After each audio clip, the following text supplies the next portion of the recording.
ayni yoz mavsumi bob ishtaha ochar mayonezsiz salat retsepti bilan bo'lishamiz. Ishimizni rukolarni tozalab olishdan hamda salat bargimizni muzday suvga solib qo'yishdan boshlaymiz. Salatimiz uchun maxsus dressing sous tayyorlab olamiz. Dressing sousimiz uchun bitta barra apelsinni yaxshilab so'nib chiqarib olib, 100 g tabiiy asal, 5 g xantal ya'ni garchitsa, 10 g parmezan, 5 g tuz hamda 100 g olivka yemaslar yoki pista yog'ini solib yaxshilab blender qilib olamiz. Salatga o'zgacha ta'm va betakrorlik baxsh etadigan avokado hamda greypfrutni videoda ko'rsatilgan shaklda to'g'rab olamiz. 120 g oq baliq sudak yoki pangasi yuzi videoda ko'rsatilgan shaklda to'g'rab olib, panirovka tayyorlab olamiz. Panirovka uchun 100 g un, 50 g kraxmal hamda 170 g gazli suvni qo'shib aralashtirib olamiz. Qozonchamizga yog'ni solib, o'ta qizib ketmagan holatda balonlarimizni panirovkaga botirib olib, 7-8 minut davomida qarsildoq qilib tillalang holatda pishirib olamiz.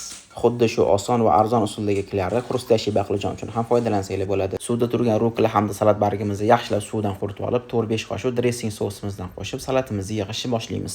Barcha mahsulotlarimizni terib chiqib, ustida mayda to'g'ralgan yong'oni hamda ozgina anor sousini beramiz. Salatimiz tayyor. Ishlatilgan barcha mahsulot grammlari va to'liq retsept video ostida. Salatchiligida da'vo qilishdan yiroqmiz. Xato va kamchiliklarga yo'l qo'yilgan bo'lsa ma'zur tutasiz. Vaqtingizga rozi bo'ling. Assalomu alaykum.